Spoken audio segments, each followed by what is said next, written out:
What is up, everybody? Welcome back to another Comically Boston. Today's episode 130, a huge episode.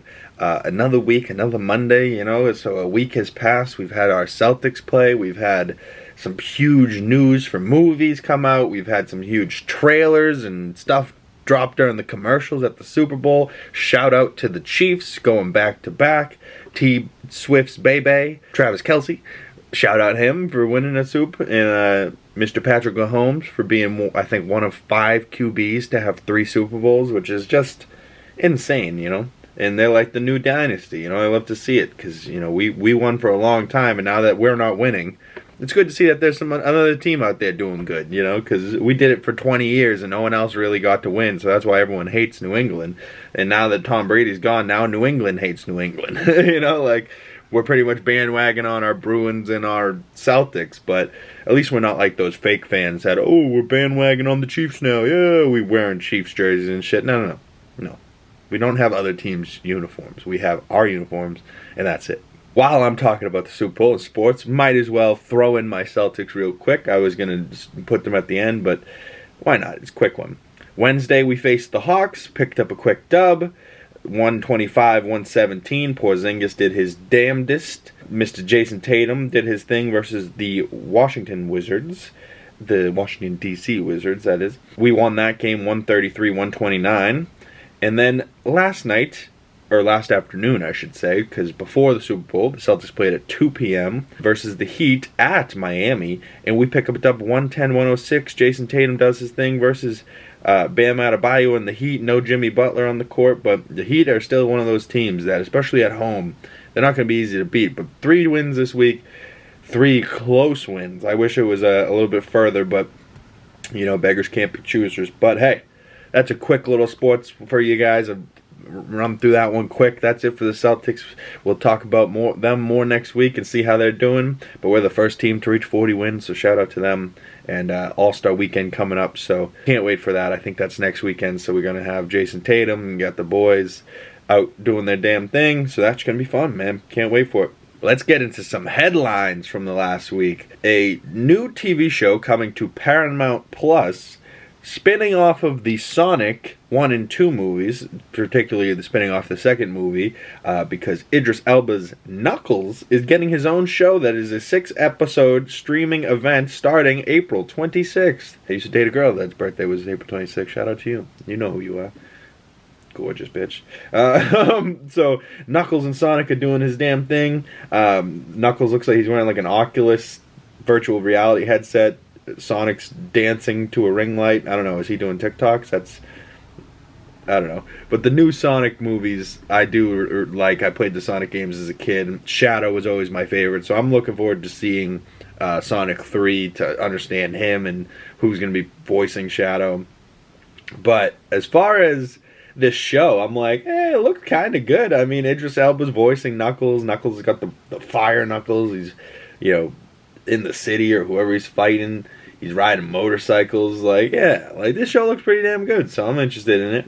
Also, recently there was a picture that came out with Empire with Hayden Christensen, and he's wearing this jacket that's just so perfectly, got the collar so it looks like, oh man, I think this isn't CGI. I think they did this all in camera with just the shadow to make it look like Darth Vader's in the background. But if it is CGI, they did it to recreate the picture of young Anakin from The Phantom Menace, which is now 25 years old, and people have been posting stuff about it all over the place. This giant poster here with Darth Maul's eyes in the background. It just looks really good. I almost should go back and watch Phantom Menace again. A lot of people hated on it. That was one of those movies I loved as a kid because I identified with young Anakin, and I really thought I was pod racing. As a young boy, I had the small little bowl cut blondish hair, and I'm like, like the stupid pod racing. I was into it. But now as I'm an adult, I'm not really into Anakin's character so much, but I am into Darth Maul. I'm like, let's go with him. We got to see him more. Rafe Park, I think. Rafe Fisher? No, Ray Park. And he did a great job with Darth Maul, so menacing, even though we really only got to see him in the one role. But he did such a good job that they brought him back into the Clone Wars, an animated show, and it was great. And they brought him back for Rebels. His character just, expanded so much more after the fact, but I can't wait to see a live action Darth Maul come back, some way, some shape, some form. I don't know if he will, but that would be really cool. I did think that the one time we did see him in live action was short-lived, and we moved on too quickly. I was like, no, he was cool. We should have kept him around. I felt like he could have been like the Darth Vader for the first half. You know what I mean? Like he could have been a big bad through through 3 movies, and then maybe Darth Vader kills him or something in the 3rd movie, and then becomes Darth Vader. So that's why Darth Vader is Darth Vader in the final 3 movies. I don't know. Just a thought there. But 25 years of Phantom Menace, shout out them. Is a new movie coming out that looks really, really good, starring Kristen Stewart, Katie O'Brien, Ed Harris, and Katie O'Brien looks goddamn jacked. So jacked. I really wanted her to play Abby in The Last of Us Season 2 on the TV show. She was recently in, I believe, Andor, or was that The Mandalorian Season 3? She was also in Ant-Man Quantumania as a role. But she is jacked and she is hot, and I really like her. But this movie's called Love Lies Bleeding, a film by Rose Glass. So I don't know what it's going to be about, but the trailer was kinky, but also like interesting in a way where it's like, is Ed Harris a murdering motherfucker, but his daughter is Kristen Stewart, but Kristen Stewart's in love with Katie O'Brien? Like, and why is Katie O'Brien like this weightlifting sexy ass, but she's holding a gun? Like, so I don't know what this movie's gonna be about, but I'm fucking into it. Like, let's go. Also, some news came out that Mr. Dave Bautista and Sam L. Jackson, Mr. Drax and Nick Fury, are going to be teaming up to do a movie called Afterburn. I don't know what that's about, but I am interested. Some other news came out that Penguin, the Penguin show on HBO Max, has wrapped filming, which is probably why we saw some set photos the other day. This was like a purple wrapped Rolls-Royce headlight that is in the corner of this picture here, but Oswald Cobblepot, you can call me Oz, with this little top hat, and this is like the Penguin outfit, the trench coat with the top hat. Like, maybe he's really coming the Penguin in the end of this series, because right now he's in the first movie. Hey, don't call me that. I'm Oz, Oswald Cobblepot. He's Oz, So now maybe he's becoming the Penguin, and he's embracing that side of thing. We saw the snow on the ground in the background of that picture. But if you zoom in on his face, he's still got those crazy scars and that crazy fat suit makeup. It's crazy that this is Colin Farrell underneath all this. I think he loves it, but it's just wild to me that that's Colin Farrell underneath all that makeup. And he does just such a good job. Like, he's very, very thick Irish accent. The fact that you can't hear it and you only hear this wild New York accent, like, he's a damn good actor. Shout out to Colin Farrell. Apparently, there was no trailer at the Super Bowl, but apparently there is a trailer coming Wednesday of this week, a new one for Godzilla x Kong, The New Empire. So, seeing the boys team up again, what's the deal with that? We'll see. I wonder if that will be connected to the Monarch Legacy of Monsters show that was on Apple TV. That was really good. I actually really enjoyed that. Season 2, or the second half of the season of Invincible, will be dropping soon-ish. March 14th, new episodes come out for that. I don't know why they did half of the season and then took a chunk of time off and then now are doing the rest of the half of the season. Maybe the second half of the season wasn't done yet. That just seems a little weird to me. I don't know why they would do that. I'm wondering if it will help or hurt their season, viewing. But I don't know. If you're gonna, I hate when they take 1 week off in between episodes. They took a bunch of time off in between episodes. I felt they should have just finished what they had, but I don't know. I already watched the first half of that, so might as well finish the second half of that. Some reports have been coming out and denied, and rumors and kind of denied, but it's looking closer and closer that the new Fantastic Four family is looking like this is going to be the lineup. And if this is the lineup, I would like to know in the comment section below, what do you guys feel about this Fantastic Four lineup? Do you like it better than the lineups we've gotten? Honestly, the Michael B. Jordan lineup wasn't my favorite. It kind of sucked. But I didn't hate the original lineup with, what was it, Jessica Alba, the Reed Richards, Michael Chiklis as The Thing, Chris Evans as Human Torch. I didn't mind that lineup. So this lineup, though, out of all of them, I'm very, very curious to see Vanessa Kirby's Sue Storm, Invisible Woman. She's gorgeous. Pedro Pascal, I think all of us love. He's going to be playing maybe like an older Reed Richards, Mr. Fantastic. Joseph Quinn from Game of Thrones, he played a small role, but he was also, I believe his name was Eddie Munson in Stranger Things. And he's going to play Johnny Storm, the Human Torch, so that I kind of like. I don't know if that may be the only one that I'm not in love with, but I think EBONMOSS-BACHRACH would do a great job as the Thing, and if he doesn't, Marvel hire me, I would do a great job as the Thing. It's clobbering time. Like, yeah, like I got that. We got that. I'll wear he's probably going to go CGI. I want to wear the prosthetic rock suit. I'll sit there at 3 a.m. all morning, every morning, and get put in the rock suit like Michael Chiklis had to. Poor Michael Chiklis. He probably didn't even have an option. But comment below, what do you feel about that Fantastic Four lineup? I don't know. I think it's pretty good.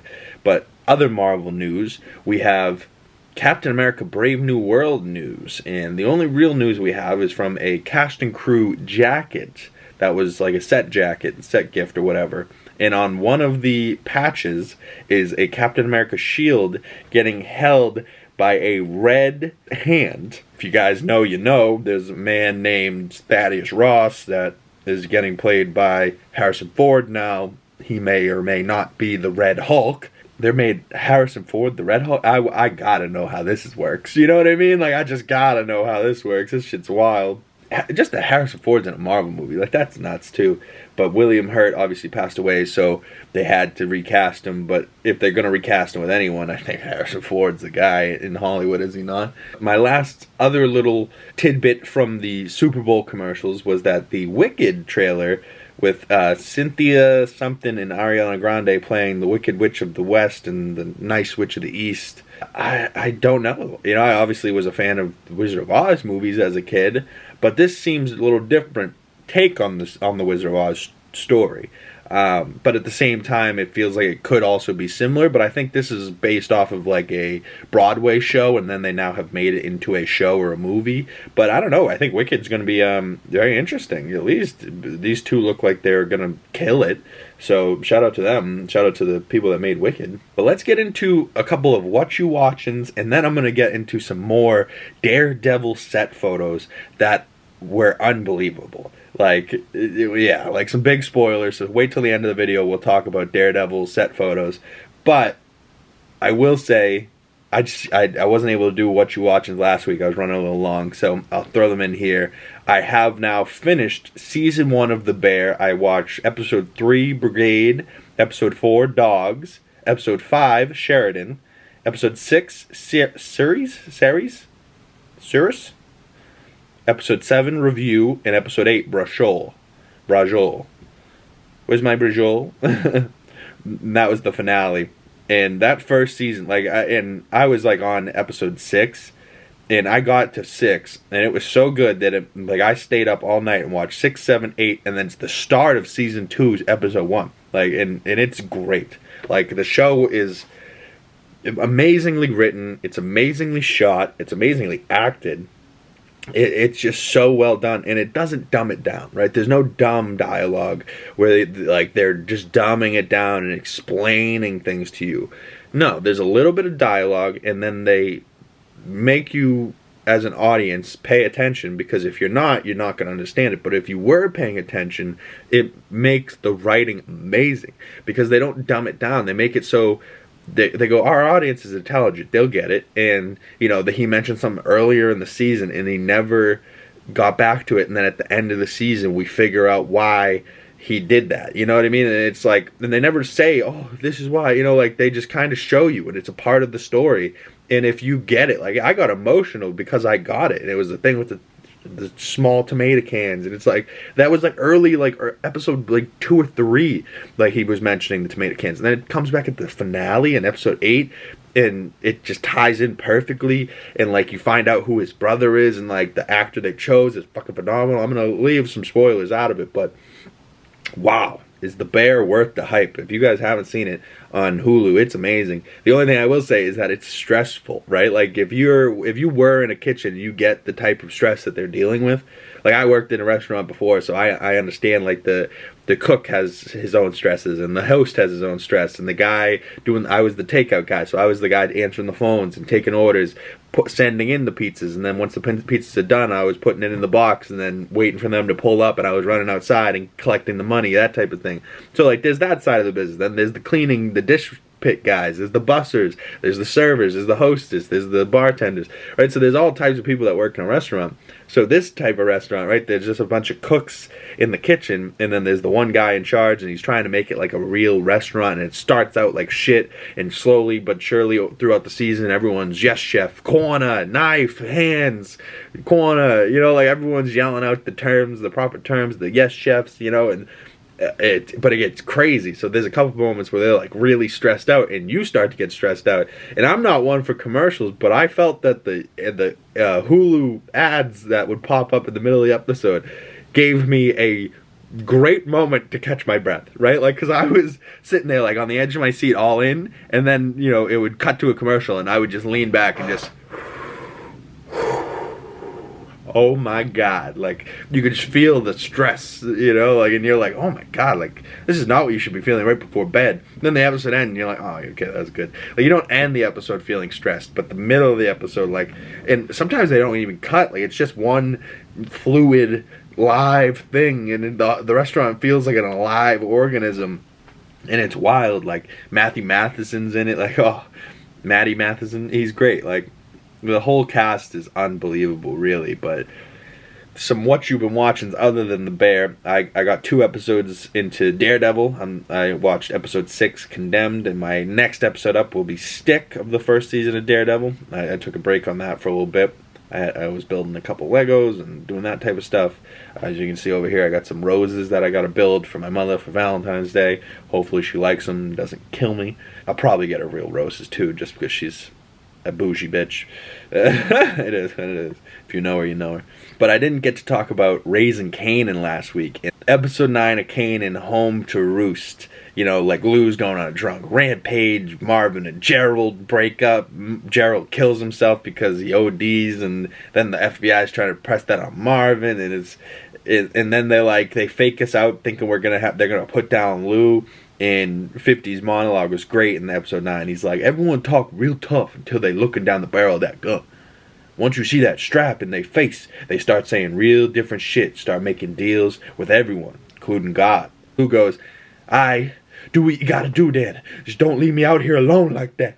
You're right, like just talking to his brother and sister that he thinks are about to murder him. And he's like, just don't leave me outside alone like that. And then it cuts back to 50's monologue, and he's like, people start saying some real wild shit, and then 50 cuts back into like acting like them. Let me live. I'll do right. Let me keep breathing and I'll change.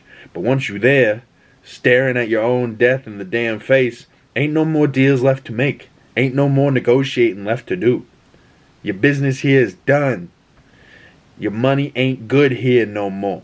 And then it rolls credits with Rock, Marvin, and Lou driving off into the night when we think Marvin and Rock are going to kill Lou. And the song is Slipping Into Darkness by War. And the post snippet for next week the finale was the FBI's coming after him and shit. It is wild. And I thought the FBI was going to be more prevalent in this. But the finale took me for a twist I didn't even expect. So, like, Kanan gets kidnapped, and it's, like, all Kanan's idea, but they're, like, setting up that Ronnie's doing this, and then Ronnie and Rock are negotiating a parlay to talk, and Ronnie wants the work, and like, product, and Rock to let him do it and not step on his toes, and Kanan wants money, so she has to get $500,000 from Tony Danza and the Italians, and it's, like, yeah, it's wild, and then all of a sudden, Kanan is like steps out of the shadows. He's like, yeah, you fucking thought. And like Ronnie's like, yeah, he's been with me the whole time. It was his idea. And then Kanan walks up, shoots Ronnie in the back of the head. And you're like, oh shit. So Kanan ain't with Rock, but Ronnie shot at Rock at the beginning of the episode without Kanan's permission, and Kanan didn't like that shit, so Kanan put down Ronnie's crazy ass, which is wild, because Ronnie was a quarter turning pizza ass motherfucker. He was nuts. He shouldn't have been in this bitch anyways, but Ronnie was just all trouble, and we know it. So Ronnie gets put down, and now it's just Howard, Rock, and Kanan standing there, and Rock turns and puts the gun at Howard. Howard looks at Kanan and goes, "You see this shit?" And she fucking shoots him right in the ear hole. And now Ronnie and a cop are dead on the floor, and she takes the money and shit, takes Kanan. Marv runs in and goes, "What the hell happened? We gotta get the fuck out of here." And they bounce, and, you know, so next season is gonna be them picking up on, you know, so maybe the FBI doesn't keep going after Rock and them and just thinks that Howard and Ronnie are the bad guys, and they get kind of thrown down for everything, but they're dead, so no one's going to go to jail, so FBI's still mad about that. They gotta be. So second season, or what is that? That was the third season, I think. So this has got to be, what, season 4 they're going into? Wild. But, right, so it takes you for a twist. I thought it was going to be way more than that, and 50 Cent's monologue is great. He goes, if you take anything at all from this bullshit, take this. If you kill a motherfucker, make sure he dead. If you guys know, I'm bleeping myself so I don't get canceled. But the ending of the finale, I called it earlier in the season when Ronnie killed Neek. He pushed him down the hill and they never saw a body. No one ever talked about finding a body. I was like, man, this next episode better start with Neek sitting up from his grave like goddamn Undertaker. And they waited. They didn't do it the next episode. That was like early, like episode 2 or 3. And this is episode 10, right? So they waited 7 weeks, and they had some break in this. They waited longer than that, like 7 episodes though. They waited just for the finale to come back. And he goes, make sure if you take anything from this, when you kill a motherfucker, make sure he dead. Because Neek is alive, standing over the body of his brother that killed him, and a cop. Oof. Oof. Oof. Like, it is a tough image. And then you zoom in on Joey Badass's face with a big scar down it now. I was like, damn, bro. Either he's a zombie or he's coming back with a vengeance. Is he going to be mad at Rock for this? What's going to happen? Like, I really don't know. It's just, the show's so good. So that's the end of Power. I've been watching, I got to finish the second season of The Bear. I got to start Beef. I got to start Reacher.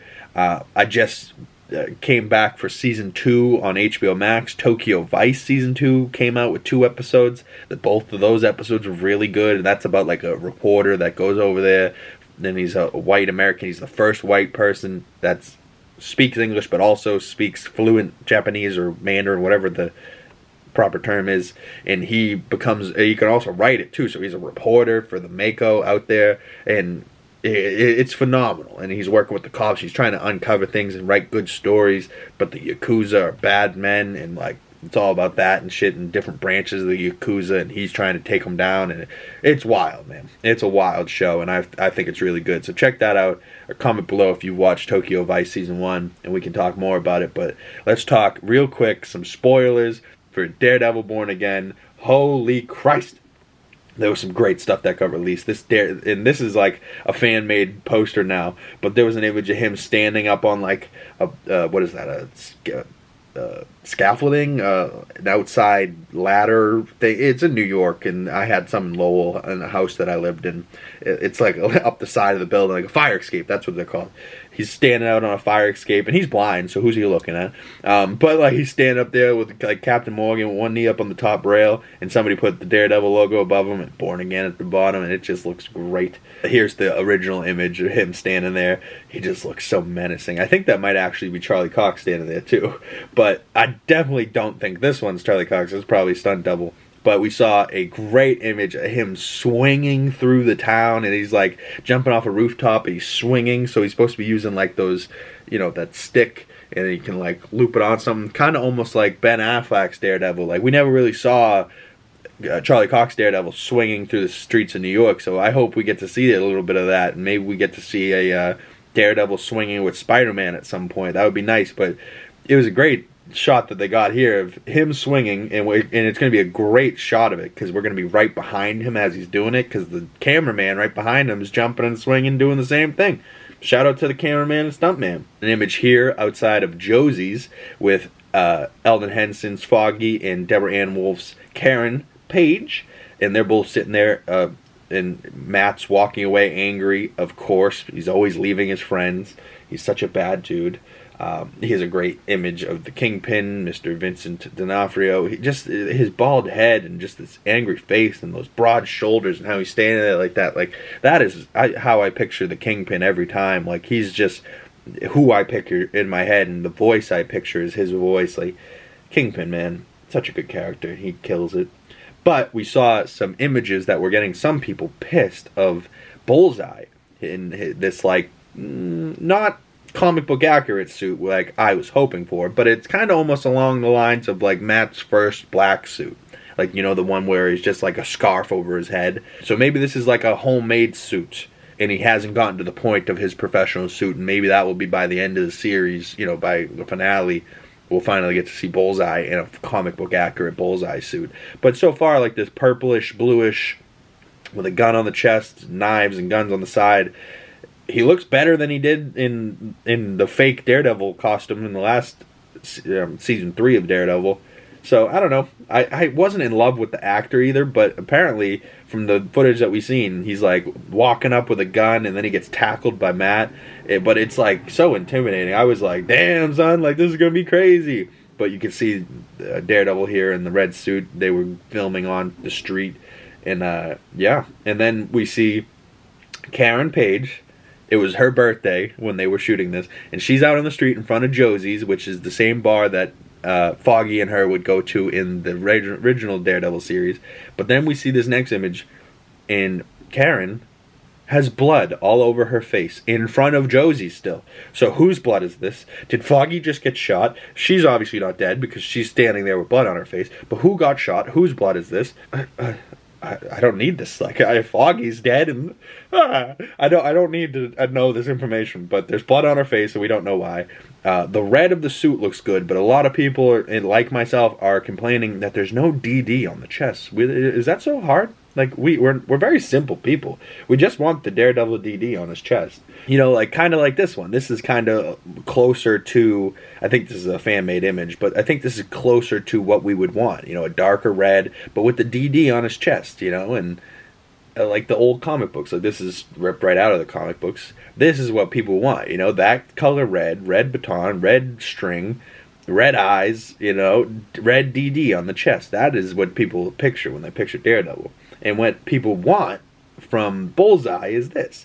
They want the bullseye on the head. They want the blue with the white stripes. Like, they very easily could have done this.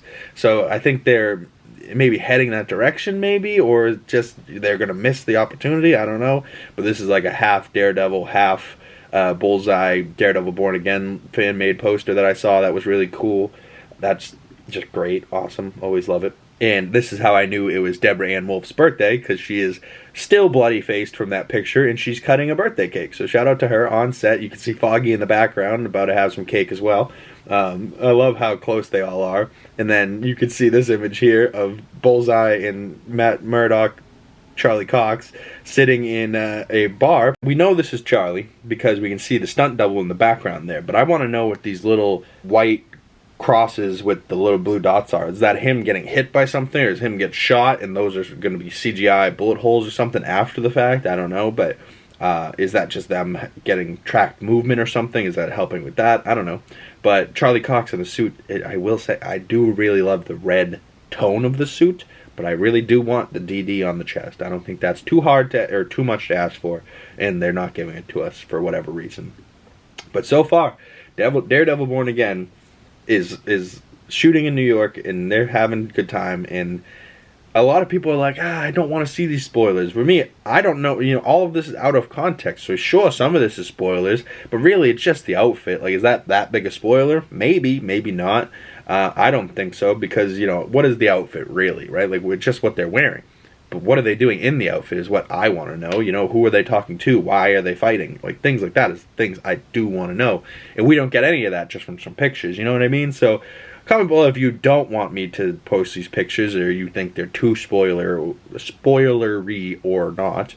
But me, I like to see this kind of stuff because I'm like, oh shit, they're filming right now. So like, you know, it's not always that we get some leaked pictures, but when we do, you know, it's like, it's fun to speculate what might be happening because we really don't know what's happening. So it's fun to see, and then once it actually comes out, we're like, oh yeah, remember when they were doing that swing shot? This is how they got it, you know, like, or remember when she was covered in blood? This is why, you know, like we're gonna know eventually, but we don't know now. So I don't find it spoilery now, but maybe it is for some of you. So maybe that's why I put it at the end of this video, so maybe some of you clicked out by now if you don't want to see it. But for the people that do want to see some spoilers, hey, how are you? I will say, just to close out this episode, I've been playing Justice League Kill the Justice League, or Suicide Squad Kill the Justice League, and that game looks phenomenal, but the story has been very, very, very surprising, and somewhat actually very entertaining, where like I thought it was going to be fun, but I didn't think it was going to be as fun as I do find it, you know, like playing as all these different characters and playing as the four of them and switching back and forth. The dialogue between the four of them is very, very funny, and they're brutal, harsh villain people. Like they're not heroes, but yet they're kind of being heroes because the Justice League is fucking terrible right now because of Brainiac. But I was playing the other day, and it said I was only 30% in, and I was like, dude, I've been playing this game a long time. I'm only 30% in. I gotta be maybe a little bit more now, but I was like, damn, son, there's a lot to do in this game. A lot of side missions and stuff too, but if you want to just play the main missions, there's still a lot of those, you know, and the city looks great, and the traversal's fun, except for Harley. I don't like Harley's traversal, but everyone else is great, but fighting with Harley's fine. But this was a fan-made little thing that we can possibly be looking forward to in the future Marvel things, of things that are being made, or things that's speculating to be made, or things that want to be made. But run through this list real quick, and I want you guys to comment below. What are these, out of these titles, what are the most ones that you're looking forward to, or the ones that you want them to make the most, right? I'll start. For me, top two that I definitely want to see them make and definitely want to feast my eyeballs on sooner rather than later is Shang-Chi 2 in the Wreckage of Time. I think that will be great. Thor, The Legend of Hercules. I really want to see that. I wouldn't mind it like a special presentation or a Disney Plus show for Nova. The X-Men obviously are coming in sooner rather than later. Kang Dynasty's still in the works. Maybe, maybe not. Maybe title change. Maybe just Avengers 4. Who knows? Spider-Man 4, Armor Wars, Doctor Strange 3, all of those probably definitely in the works. A Ghost Rider Disney Plus show, I would really love. A Tobey Maguire Spider-Man 5, I'm pretty sure that would be Spider-Man 4, either way. Scarlet Witch show or movie, maybe a Punisher Season 3, that would be cool. Captain America Rising to the Legacy, I don't know what that is, but I would rather Captain America, how the hell did you put back all those stones, you know, from Chris Evans, you know, I want to, as much as I love Sam Wilson and Anthony Mackie, you know, I have nothing against him. I do want to see his Captain America continued, but I want to see what happened to fucking Chris Evans, right? Like, I don't accept that he just got to live happily ever after. Comic books don't work like that. Movies don't work like that. Life doesn't work like that. You don't just get to live happily ever after, especially after all the shit you've been through. You know what I mean? Like, something had to have gone wrong there, and I want to know what. I would love to get a Midnight Suns, bring in Blade, Black Knight, Werewolf by Night, Man-Thing, Moon Knight, you know, bring in all those type of characters, even like a Doctor Strange, and have like this spooky, you know, like Blade and like the vampires, and have like that side of the, like the monster side of the universe. I think that would be those type of guys. Another Black Panther movie following Shuri, or maybe years later and following young T'Challa's journey, T'Challa's son, T'Challa. The Spectacular Spider-Man, maybe, you know, Andrew Garfield gets a third Spider-Man, that would be kind of cool. Maybe a darker Spider-Man, maybe tie him into Venom, I wouldn't be mad. An Excalibur movie, don't know what that is. A Moon Knight Season 2, definitely need that. World War Hulk is a movie that I need so bad. But after this Deadpool 3 trailer, Avengers Secret Wars is looking like it's going to be amazing. And we'll talk more about Deadpool 3 in the next video coming out tomorrow. Stay tuned for that. We're going to do a full trailer reaction and break down every detail or Easter egg that I saw. I'm just running a little long today, so I don't want to throw it into the end of this one. But stay tuned, y'all. So we'll talk more soon. I hope you guys enjoyed this video. I hope you guys enjoyed the Super Bowl commercials. I did as well. Ben Affleck's Dunkin' commercial was by far my favorite. It was hilarious. But the Deadpool 3 trailer, ooh, really blew my mind. So we're going to do a whole video dedicated on that and breaking down the trailer coming out next. Stay tuned for that, and I hope you guys enjoyed this video. Please like, comment, subscribe. Follow all the links down in the description below. You can follow me on Letterboxd, see all the movie reviews I've done this year. Stay tuned for this week. A bunch of movie reviews coming your way, and I will see all of you beautiful people in the next video. Peace.